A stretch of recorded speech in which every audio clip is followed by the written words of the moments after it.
Pernahkah saudara bertanya, mengapa para malaikat takut ketika Allah hendak menciptakan manusia? Takut bukan karena manusia belum ada, tetapi karena mereka pernah melihat kegagalan sebelumnya. Sebelum Adam, bumi telah dihuni makhluk berakal.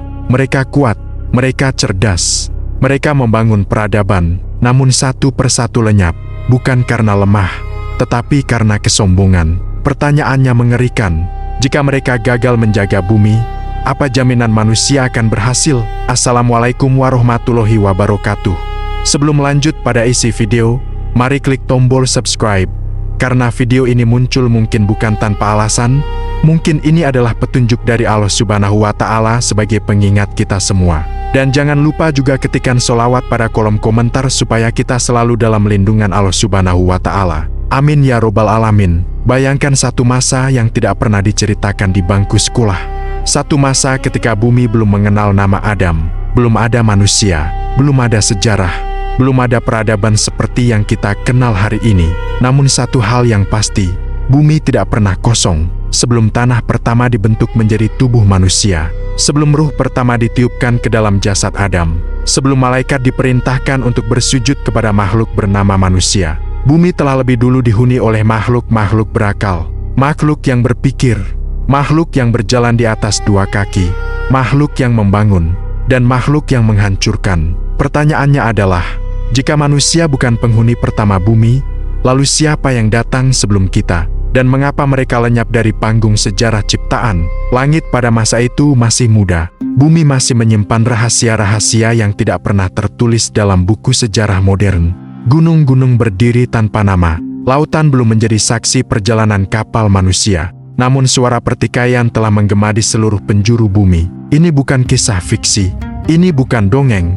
Ini adalah cerita yang disebutkan secara samar, terjaga, dan penuh kehati-hatian dalam tafsir-tafsir klasik Islam. Kisah yang tidak disampaikan untuk menakut-nakuti, melainkan untuk mengingatkan. Ketika Allah mengabarkan kepada para malaikat bahwa Dia akan menciptakan seorang khalifah di bumi, para malaikat tidak menolak.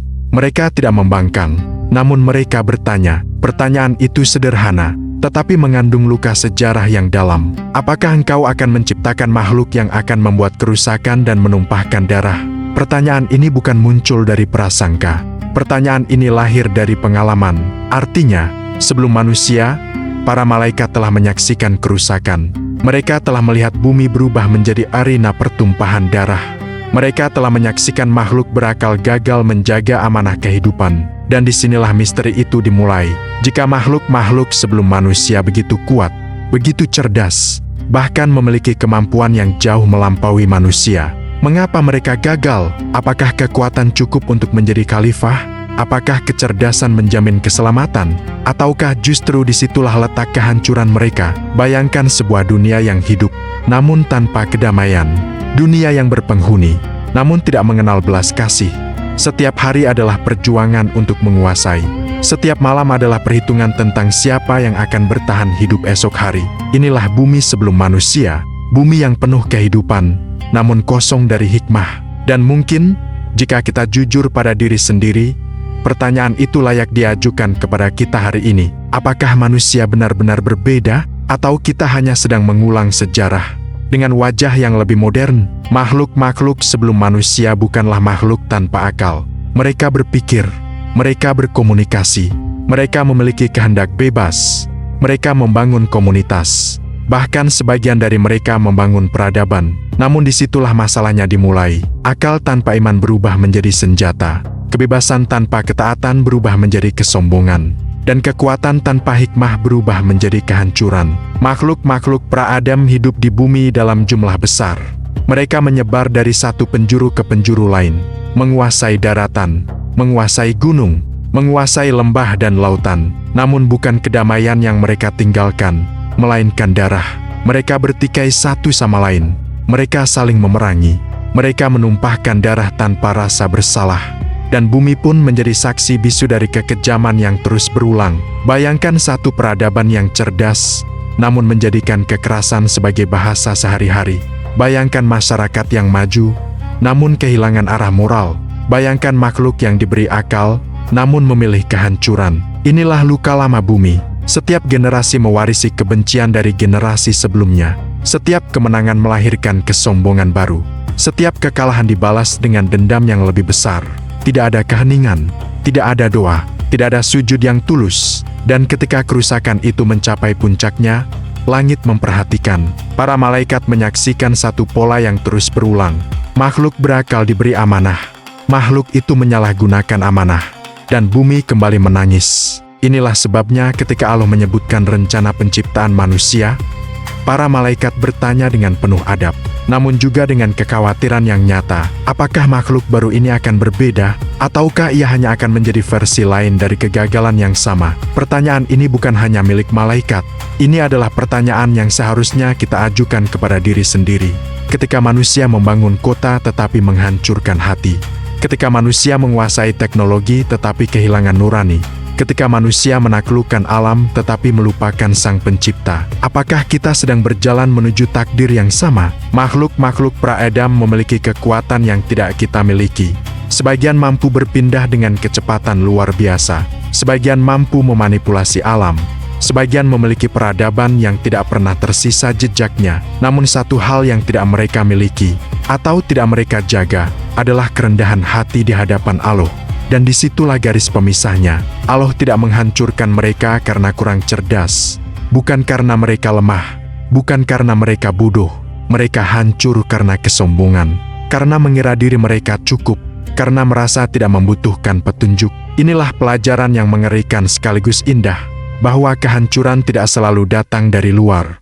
Seringkali ia lahir dari dalam. Dan sebelum manusia benar-benar menginjakkan kaki di bumi, bumi telah lebih dulu belajar satu pelajaran pahit, bahwa makhluk yang tidak tunduk kepada Sang Pencipta akan selalu gagal menjaga ciptaannya. Pertanyaannya sekarang, apakah manusia akan membuktikan bahwa kita berbeda, atau justru membenarkan kekhawatiran lama para malaikat? Dan jika suatu hari bumi kembali lelah oleh ulah penghuninya, akankah sejarah kembali berulang? Bab selanjutnya akan membawa kita lebih dekat kepada satu peradaban mengerikan bernama Nisnas.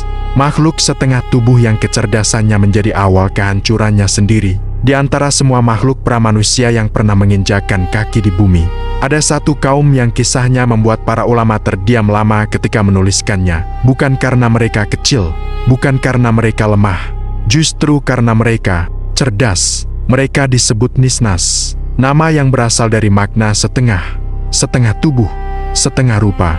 Namun ironisnya, bukan setengah akal. Bayangkan makhluk yang berdiri dengan satu kaki, melihat dengan satu mata, memegang senjata dengan satu tangan, melompat, berlari, dan menyerang dengan cara yang tidak pernah dibayangkan manusia. Tubuh mereka tidak sempurna, namun pikiran mereka tajam, lebih tajam dari pedang yang mereka hunus. Mereka bisa berbicara, mereka bisa berstrategi, mereka memahami taktik perang, diplomasi, dan pengkhianatan.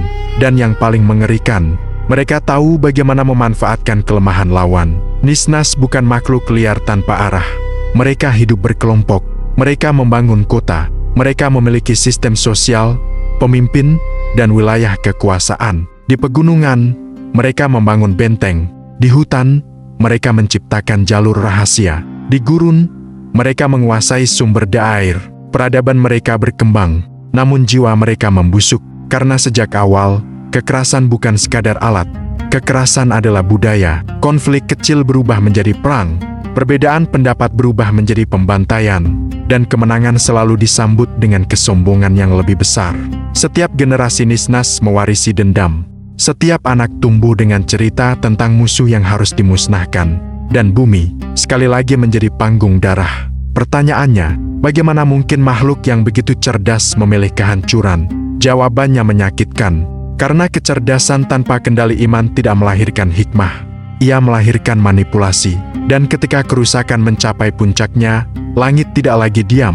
Bumi berguncang, bukan gempa biasa, melainkan guncangan yang berlangsung berbulan-bulan. Gunung-gunung runtuh, kota-kota Nisnas tenggelam, bangunan yang dibangun selama ribuan tahun lenyap dalam hitungan hari. Lalu datang air, bukan hujan biasa, melainkan banjir yang menelan segalanya. Peradaban Nisnas tenggelam tanpa sempat meninggalkan catatan, tanpa prasasti, tanpa sejarah tertulis. Hanya cerita yang berbisik dari mulut ke mulut. Sebagian kecil Nisnas selamat, namun mereka tidak pernah sama lagi. Trauma menghancurkan jiwa mereka.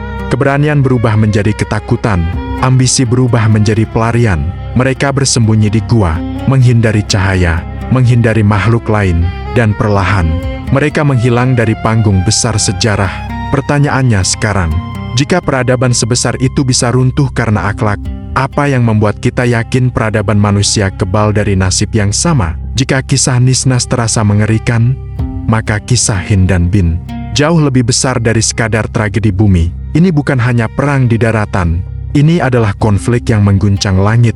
Hind dan Bin adalah makhluk dari api, bukan api biasa, api dengan tingkat panas yang berbeda, api yang memberi mereka kekuatan luar biasa. Mereka bukan makhluk primitif, mereka terorganisir, mereka memiliki kerajaan, mereka memiliki raja, mereka memiliki peradaban yang tidak bisa dilihat manusia. Istana-istana mereka berkilau, bukan oleh emas, tetapi oleh cahaya api yang tidak pernah padam. Mereka mampu berpindah dimensi, menghilang, muncul kembali, mengendalikan elemen alam seakan-akan bumi adalah papan permainan. Dan disinilah bahaya itu tumbuh.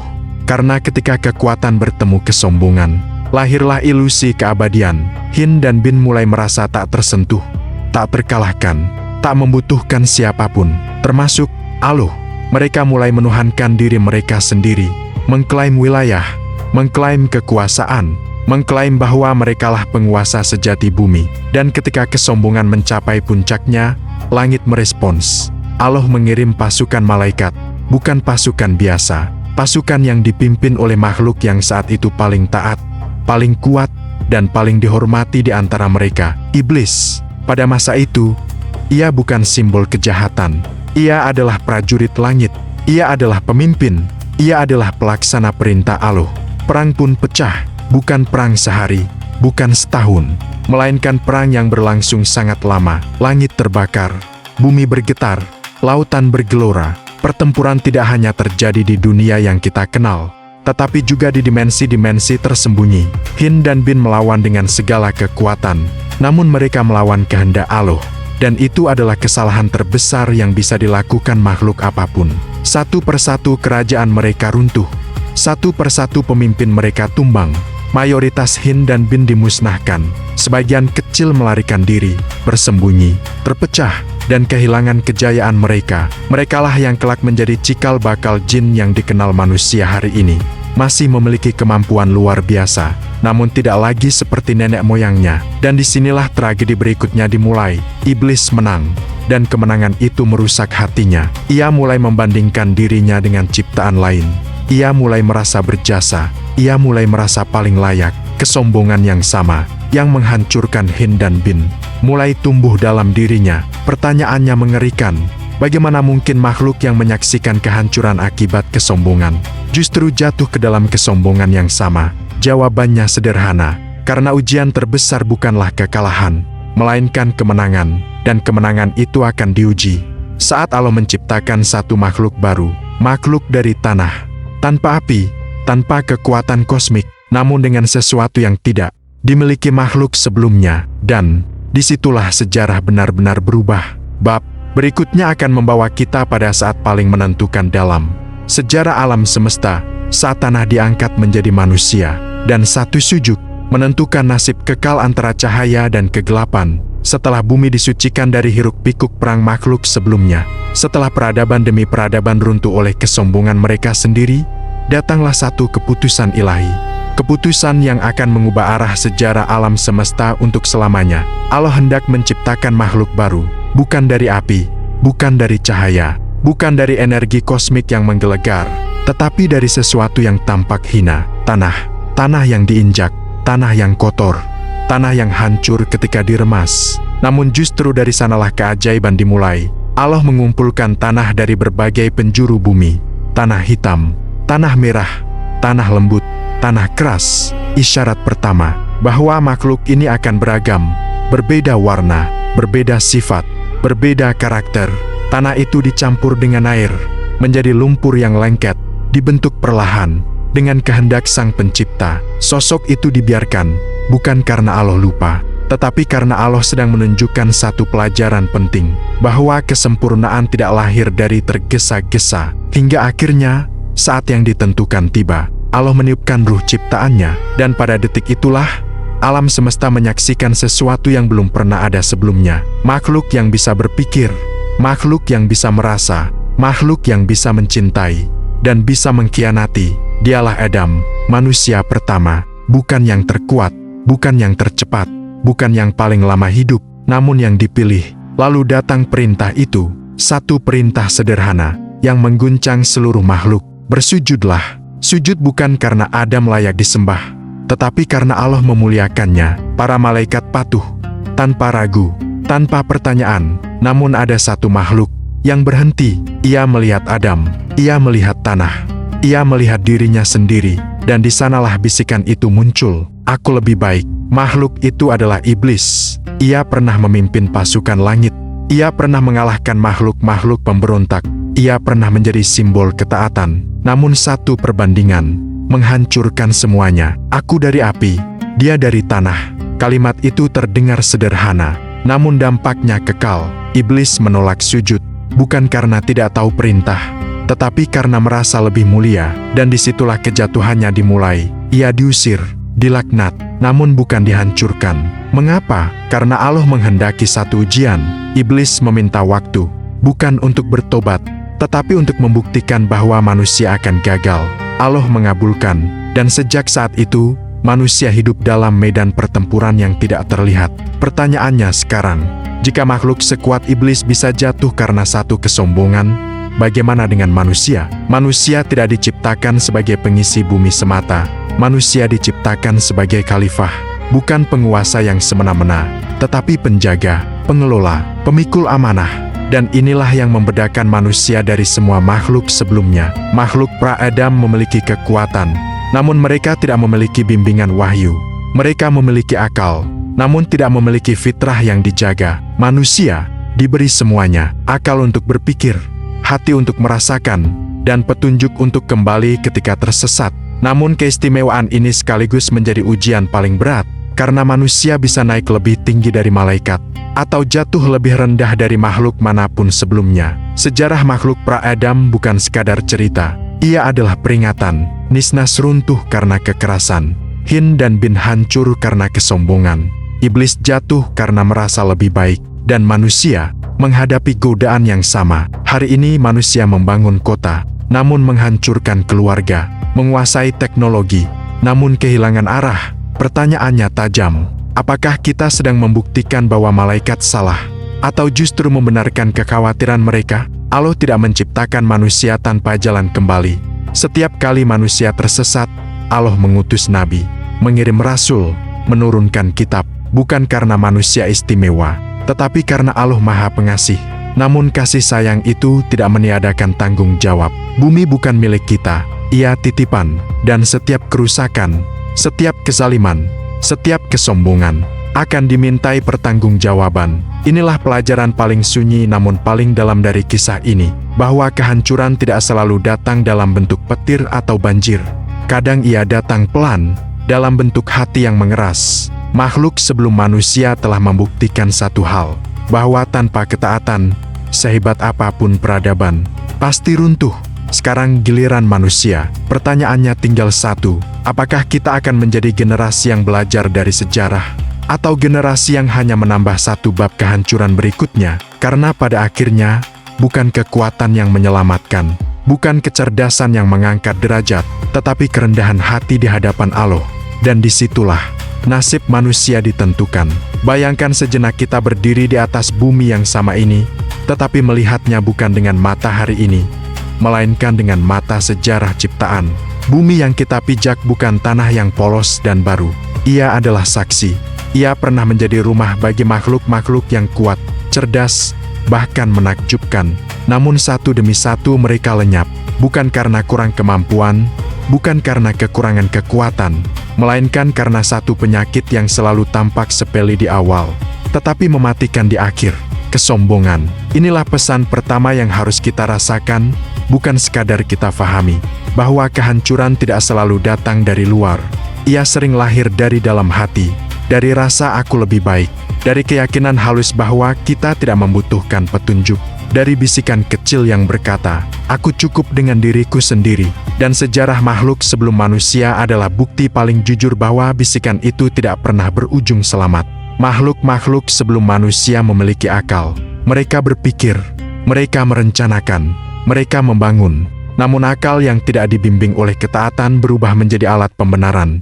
Kekuatan yang tidak disertai kerendahan hati berubah menjadi alat penindasan. Disinilah kita belajar bahwa kecerdasan tidak identik dengan kebijaksanaan, dan kemajuan tidak selalu berarti keselamatan. Pesan kedua yang begitu dalam adalah tentang amanah.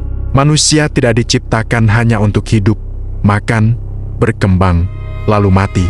Manusia diciptakan untuk memikul amanah yang tidak sanggup dipikul oleh makhluk sebelumnya. Amanah untuk menjaga, bukan merusak. Amanah untuk menata, bukan menguasai dengan rakus. Amanah untuk tunduk, bukan membangkang dengan sombong. Ketika amanah ini diabaikan, manusia tidak sedang gagal sebagai individu saja, tetapi sedang mengulangi kesalahan sejarah yang pernah menghancurkan peradaban-peradaban sebelum kita. Kisah ini juga mengajarkan bahwa ujian terbesar bukanlah penderitaan, melainkan keberhasilan. Banyak makhluk hancur bukan ketika mereka lemah, tetapi ketika mereka menang, ketika merasa berjasa, ketika merasa lebih mulia, ketika merasa pantas menentukan segalanya sendiri. Dan di titik itulah, kejatuhan dimulai. Ini adalah peringatan yang sangat relevan hari ini, di zaman ketika manusia merasa mampu mengendalikan segalanya, namun lupa siapa yang memberi kemampuan itu sejak awal. Pesan moral berikutnya sangat tajam, bahwa ibadah bukan sekadar ritual, melainkan sikap batin. Banyak makhluk sebelum manusia mengenal kekuatan, tetapi tidak mengenal sujud. Mereka mengenal kekuasaan, tetapi tidak mengenal kepatuhan.